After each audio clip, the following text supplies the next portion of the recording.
नमस्कार दोस्तों, पाथफाइंडर में आप सभी का स्वागत है। मेरा नाम है डॉक्टर महिपाल सिंह राठौड़ और आज इस वीडियो में हम चर्चा करेंगे सुएज कैनाल की। कल शाम को सुएज कैनाल में 400 मीटर लंबा एक कंटेनर शिप फंस गया। एक जहाज के कारण ग्लोबल ट्रेड पर कितना इंपैक्ट आ सकता है ये मैं आपको बताऊंगा इस वीडियो में। और आप इंपैक्ट खुद ही गेस कर सकते हैं कि आज सुबह इंटरनेशनल क्रूड ऑयल के प्राइसेस नीचे गिर गए because of this one event. तो इतना इंपॉर्टेंट क्यों है सुएज कैनाल, कितना कार्गो आखिर यहां से पास होता है और इस तरह की प्रॉब्लम्स को रोकने के लिए इजिप्ट की गवर्नमेंट के क्या प्लान्स हैं, इन्हीं सब पॉइंट्स को हम डिस्कस करेंगे इस वीडियो में। आगे बढ़ने से पहले मैं आप सभी को बताना चाहता हूं कि अनअकैडमी प्लेटफॉर्म पर भारत के बेस्ट एजुकेटर्स यूपीएससी एग्जाम की तैयारी कराते हैं। आप इन टॉप एजुकेटर्स से पढ़ना चाहते हैं तो आप यहां पर एक सब्सक्रिप्शन प्लान ले सकते हैं और इस सब्सक्रिप्शन में अभी एक काफी बड़ा ऑफर चल रहा है। If you get 1 year subscription plan right now, 31 मार्च से पहले पहले अगर आप 1 साल का सब्सक्रिप्शन लेते हैं तो आपको उसमें 4 महीने की एक्स्ट्रा वैलिडिटी मिलेगी। तो मान लो कि आप 2022 के प्रीलिम्स को टारगेट कर रहे थे तो आपको 2 साल के सब्सक्रिप्शन को परचेस करने की आवश्यकता नहीं है। आप 1 साल का सब्सक्रिप्शन लीजिए, आपको 4 महीने यानी कि जब तक प्रीलिम्स होता है तब तक ऑटोमेटिक एक्सटेंशन मिल जाएगा। तो या तो प्रीलिम्स जून या जुलाई के महीने में हो रहा है, मेरे ख्याल से उसी समय होगा अगले साल भी, तो तब तक के लिए तो वैलिडिटी है ही। मान लो अगर प्रीलिम्स की डेट और आगे चली जाती है, अगस्त तक चली जाती है, तो आपको अगस्त तक ये प्लान आपका वैलिड रहेगा। तो या तो प्रीलिम्स की डेट तक या फिर 31 जुलाई, इन दोनों डेट्स तक आपके लिए ये कोर्स की वैलिडिटी रहेगी। तो ये प्लान केवल 31 मार्च तक वैलिड है और इस सब्सक्रिप्शन प्लान को परचेस करते वक्त आपको ये वाला अमाउंट पे नहीं करना होगा। आपको सीधा 10% डिस्काउंट मिल जाएगा अगर आप कोड यूज करते हैं महिपाल। तो यूज कीजिए इस कोड को और 10% डिस्काउंट आपको मिलेगा जितने भी सब्सक्रिप्शन प्लान है सभी पर, वेदर इट इज प्लस और आइकॉनिक में आपको पर्सनल मेंटोर्स मिलेंगे जो आपको मेंस की आंसर राइटिंग प्रैक्टिस कराएंगे। ऑप्शनल की तैयारी भी आप प्लेटफॉर्म पर कर सकते हैं और ऑप्शनल और जीएस के कोर्सेज अगर आप साथ में लेते हैं तो आपको प्राइस में काफी बेनिफिट मिलेगा। इन प्राइसेस पर भी आपको 10% डिस्काउंट मिलेगा अगर आप कोड यूज करते हैं महिपाल। ईयरली प्लान्स पर आपको नो कॉस्ट ईएमआई ऑप्शन भी मिल जाएगा। 23 मार्च 2021 को सुएज कैनाल में एमवी एवर गिवन नाम का एक जहाज टेढ़ा होकर फंस गया। There is no simpler way to put it. इस कंपनी का नाम है एवरग्रीन और जहाज का नाम है एवर गिवन, ठीक है, इसीलिए थोड़ा सा कंफ्यूजन भी हो रहा है। वैसे ये इमेज इंटरनेट पर काफी वायरल हो रही है सोशल मीडिया पर। तो ये जो जहाज है, पता नहीं इसका कैप्टन इसको कैसे कंट्रोल कर रहा था, लेकिन ये सीधा जाने की बजाय टेढ़ा हो चुका है। तो अगर आपने कभी पतली गलियों में गाड़ी या फिर टू व्हीलर चलाया है तो आप समझ पा रहे होंगे कि क्या दिक्कत हो गई है। जोक्स अपार्ट, कैप्टन का कहना है या फिर जो शिपिंग कंपनी है उसका कहना है कि हवाएं बहुत तेज थी और ये डेजर्ट एरिया है, डेजर्ट के बीचों बीच सुएज कैनाल बना हुआ है, तो इतनी तेज हवाएं थी कि हवाओं ने जहाज को टेढ़ा कर दिया। लेकिन इस एक जहाज के टेढ़े होने से पूरा सुएज कैनाल ब्लॉक हो चुका है। कोई दूसरे जहाज की निकलने की यहां पर साइड में जगह नहीं बची है और पूरा ईस्ट वेस्ट इंटरनेशनल ट्रैफिक इसके कारण रुक सकता है। आइए एक बार सुएज कैनाल की लोकेशन देख लेते हैं। तो सुएज कैनाल बहुत ही इंपॉर्टेंट और स्ट्रेटेजिक लोकेशन पर स्थित है। ये रेड सी को मेडिटेरेनियन सी से कनेक्ट करता है और इजिप्ट में ये स्थित है। ये रहा इजिप्ट, ये बह रही है नाइल नदी, ये ग्रीन कलर का जो आपको नजर आ रहा है, this is the Nile river delta. और इसी के पैरेलली अगर आप देखें तो यहां पर एक वाटर बॉडी है जो रेगिस्तान को चीरती हुई निकलती है और ये एक आर्टिफिशियल कैनाल है जो 1869 में तैयार किया गया था फ्रेंच के द्वारा। उन्होंने इस कैनाल को पूरा तैयार किया, डिजाइन किया और ये आज मेडिटेरेनियन सी को यहां दक्षिण में रेड सी से कनेक्ट करता है। इसके दोनों सिरों पर जो शहर स्थित है वो इंपॉर्टेंट है, एग्जाम में डायरेक्टली पूछा भी जा सकता है। तो एक तरफ इसके स्थित है सुएज नाम का सिटी जिसके नाम पर इसको सुएज कैनाल कहते हैं और इसके उत्तरी छोर पर यानी मेडिटेरेनियन वाला जो छोर है यहां पर स्थित है पोर्ट सईद। तो ये 2 नाम जरूर याद रखिएगा प्लीज, ये बहुत इंपॉर्टेंट है। पोर्ट सईद और सुएज, ये इसके 2 सिरे हैं। सुएज कैनाल इजिप्ट को 2 हिस्सों में विभाजित कर देता है। एक है इजिप्ट का ये वाला मेनलैंड और दूसरा है सिनाई पेनिनसुला। तो ये है सिनाई पेनिनसुला और यहां पर आ जाता है इजराइल का बॉर्डर। तो इजराइल के साथ जो बॉर्डर बनता है इजिप्ट का, that is on the Sinai peninsula. तो ये सिनाई पेनिनसुला काफी ऐतिहासिक जगह है, इसका बाइबल में भी बहुत जिक्र मिलता है, इब्राहिमिक रिलीजन्स में सभी में इसका जिक्र मिलता है। कभी कभी एग्जामिनर्स रेड सी की बजाय गल्फ ऑफ सुएज का यूज कर लेते हैं टर्म का, क्योंकि टेक्निकली देखो गल्फ ऑफ सुएज को कनेक्ट किया जा रहा है मेडिटेरेनियन सी से। तो यहां पर सिनाई पेनिनसुला के एक तरफ है गल्फ ऑफ सुएज और यहां पर है गल्फ ऑफ अकबा। तो इन दोनों का नाम भी आप याद रखो। और यहां पर स्थित है स्ट्रेट्स ऑफ तिरान, तो ये भी कई बार न्यूज में रहता है। स्ट्रेटेजिकली इंपॉर्टेंट लोकेशंस हैं ये सारी, तो आई होप आपको ये सब याद रहेंगे। सुएज कैनाल की लंबाई है 193 किलोमीटर और इसकी खास बात यह है कि ये मिडिल ईस्टर्न कंट्रीज को या फिर वेस्ट एशियन कंट्रीज को, जहां पर तेल निकलता है, तेल के जो प्रोड्यूसर्स हैं उनको, और मार्केट जो कि मेनली यूरोप और नॉर्थ अमेरिका है, उन्हें कनेक्ट करता है। तो दुनिया भर की ऑयल नेचुरल गैस सप्लाई के लिए ये क्रूशियल लिंक है। कई प्रकार का अन्य कार्गो भी यहां से शिप होता है। तो वैसे पूरा चाइना, इंडिया, सारा कंटेनर ट्रैफिक यहां से जाता है सुएज कैनाल से होकर। दुनिया के इस व्यस्ततम जहाज मार्ग पर से दुनिया का 12% टोटल ट्रेड, ग्लोबल ट्रेड पास होता है। और अगर आप केवल ऑयल की बात करें तो लगभग 10% ऑयल ट्रेड यहां से पास होता है, वो भी केवल सी बॉर्न ट्रेड की हम बात कर रहे हैं। कई जगह तो पाइपलाइन से डायरेक्ट सप्लाई हो जाती है। दुनिया की 8% एलएनजी भी इसी सुएज कैनाल के थ्रू पास होती है। अब सुएज कैनाल में इस प्रकार की घटना कोई पहली बार नहीं हुई है। 2004, 2017, 2020 में भी कई बार कंटेनर शिप्स या फिर ऑयल शिप्स यहां पर फंस गए थे, लेकिन कुछ ही दिनों के अंदर उन्हें चालू कर दिया गया, कैनाल को ओपन कर दिया गया था। लेकिन एक बार यह कैनाल 8 साल के लिए भी बंद रहा था। 1967 से 1975 के बीच में यह कैनाल पूरी तरह से बंद था। उसके पीछे रीजन क्या था कि 1967 में इजराइल और उसके पड़ोसी अरब देशों के बीच में हुआ था 6 डे वॉर, और इस लड़ाई में इजराइल ने सिनाई पेनिनसुला पर कब्जा कर लिया था, यानी कि सुएज कैनाल के एक सिरे पर इजराइल का कंट्रोल था। अब इजिप्ट नहीं चाहता था कि सुएज कैनाल इजराइल के कंट्रोल में आए, तो उन्होंने क्या करा, पूरे सुएज कैनाल में कई सारे जहाजों को डुबो दिया जानबूझकर, ताकि इजराइल भी उस कैनाल का इस्तेमाल नहीं कर सके। उनका कहना यह था कि अगर हम नहीं करेंगे तो ये भी नहीं करेंगे। स्कॉच्ड अर्थ पॉलिसी जिसको कहा जाता है, उसके तहत इजिप्ट की खुद की आर्मीज ने इस सुएज कैनाल को ब्लॉक करवा दिया, और अल्टीमेटली ये कैनाल इतना ज्यादा इसमें डैमेज हो गया था कि 8 साल तक ये ब्लॉक रहा था। डैमेज क्या था, मतलब उन्होंने खुद जहाज डुबा दिए थे। अब जहाजों को निकालने में भी तो टाइम लगता है, तो उस काम में बहुत साल लग गए। 1975 में जाकर ये शिपिंग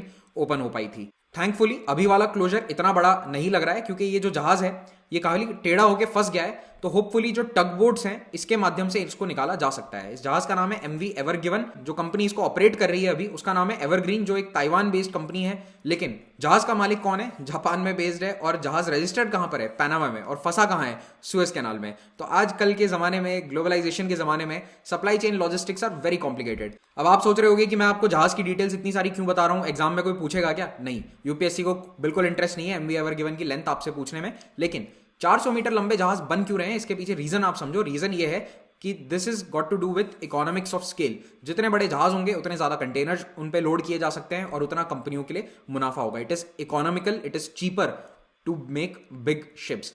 लेकिन दुनिया में इस वक्त केवल 2 इंपॉर्टेंट बॉटल नेक्स हैं जो जहाजों की साइज को लिमिट करके रख रहे हैं। पहला है पनामा कैनाल और दूसरा है सुएज कैनाल। क्योंकि इन कैनाल्स की साइज से बड़े जहाज आप नहीं बना सकते, इन कैनाल्स की कुछ लिमिट है। जैसे कि एग्जांपल के लिए आपको बताता हूं, ये वाला जो जहाज था ना एवर गिवन, इसकी लंबाई कितनी है? 400 मीटर। अब 400 मीटर मैक्सिमम लंबाई है जो सुएज कैनाल के अंदर कोई भी जहाज जा सकता है। It is the ultimate maximum size. और पनामा में तो ये भी नहीं है। पनामा की साइज मैक्सिमम 289 मीटर लेंथ है। हाइट और वो सब अलग होती है, वो मुझे भी आंकड़े याद नहीं है, लेकिन लेंथ मुझे याद है। तो Panama is 289 metre, Suez is 400 metres. तो ये 2 साइजेस होती हैं। उसके अलावा देखो ड्राफ्ट होता है, कितना वॉल्यूम डिस्प्लेस होता है, वो सब भी फैक्टर्स होते हैं। केवल लेंथ फैक्टर नहीं होता है, ये चीज याद रखना। लेकिन length is a important factor. अब ये वाला जो जहाज है ना, ये बिल्कुल मैक्सिमम साइज है जो सुएज कैनाल में एंटर हो सकता था, और इसमें थोड़ी सी भी गलती की गुंजाइश नहीं है। और गलती हुई और देख लो ये फंस गया, तो अब इसको टग बोट्स जो हैं वो सीधा करने में लगी हुई हैं। तो जो जहाज पैनामा को क्रॉस कर सकते हैं उनको कहा जाता है पैनामैक्स।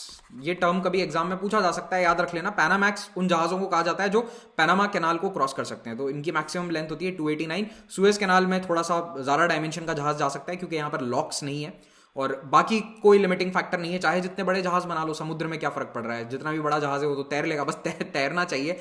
मतलब जहाज डूब जाए इतना बड़ा भी नहीं बना सकते आप। अब एमवी एवर गिवन के फंसने के कारण सुएज कैनाल के दोनों तरफ एक लंबा ट्रैफिक जाम लगता नजर आ रहा है। जो सैटेलाइट डेटा है जहां पर शिप्स को ट्रैक किया जाता है, उससे मैंने ये लेटेस्ट डेटा लिया था। तो देखो ये रहा एमवी एवर गिवन, जो सुएज शहर से केवल 6-7 किलोमीटर उत्तर में, यानी कि सुएज कैनाल के सदर्न एंड से एंटर होते ही कुछ ही दूरी पर ये फंस गया है। और यहाँ पीछे लंबा एक ट्रैफिक जाम लगना शुरू हो चुका है जहाजों का दोनों तरफ। यहाँ उत्तर में भी ट्रैफिक रोक दिया गया है, तो यहाँ पर भी जाम है, यहाँ पर भी जाम है। और अभी ये ट्रैफिक जाम दुनिया को बहुत भारी पड़ सकता है, क्योंकि सुएज कैनाल की एक लिमिटेड कैपेसिटी, और वो पर डे उस कैपेसिटी पर ऑपरेट करते हैं।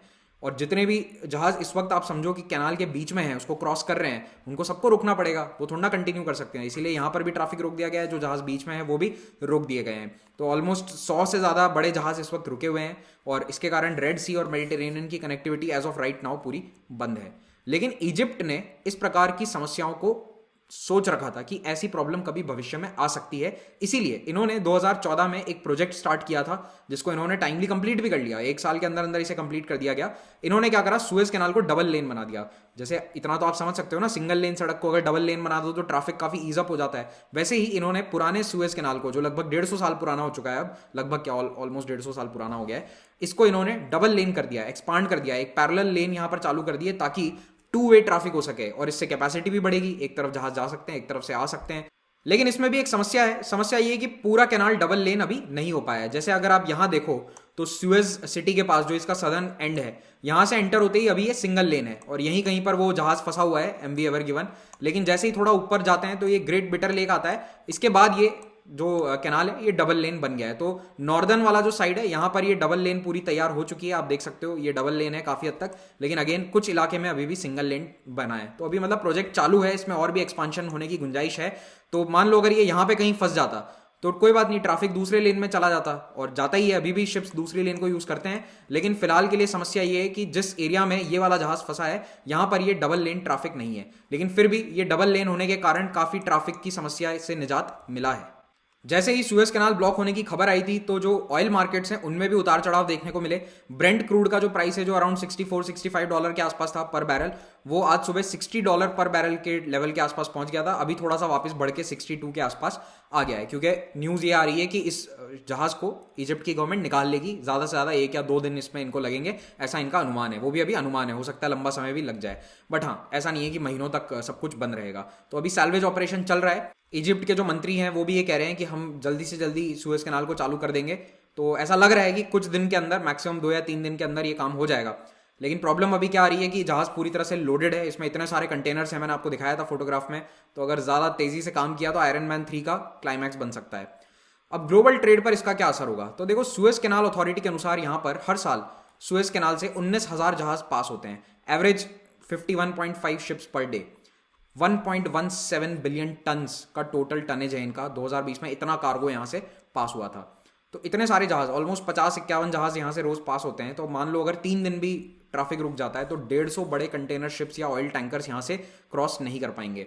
तो ये 12% जो ग्लोबल ट्रेड है, ये अगर 2-3 दिन के लिए भी रुकता है ना तो बहुत बड़ा इंपैक्ट आता है। इसका इंपैक्ट इजिप्ट की इकोनॉमी पर भी होगा, क्योंकि इजिप्ट बहुत अच्छा खासा टोल लेता है इन जहाज़ों से सुएज कैनाल को क्रॉस करने के लिए। तो इजिप्ट के भी इन इकोनॉमी पर इसका असर देखने को मिल सकता है। लेकिन आज के समय में 2 हफ्ते का समय भी जहाज़ों के लिए बहुत बड़ा टाइम है। इन 2 हफ्तों में इन जहाज़ों के स्टाफ को सैलरी देनी पड़ेगी, रनिंग एक्सपेंसेस हैं, फ्यूल एक्सपेंसेस हैं, सब कुछ बढ़ जाएगा।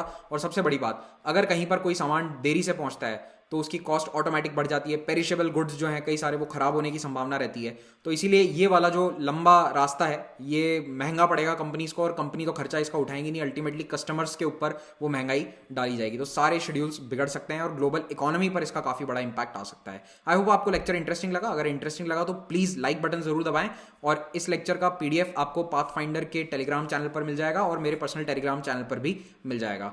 पाथफाइंडर टेस्ट सीरीज हमने स्टार्ट करी है फ्री ऑफ कॉस्ट। सारे एस्पिरेंट्स जो इस चैनल से जुड़े हुए हैं उनके लिए वीकली आपको 6 टेस्ट यहाँ पर मिलेंगे, सब्जेक्ट वाइज होंगे।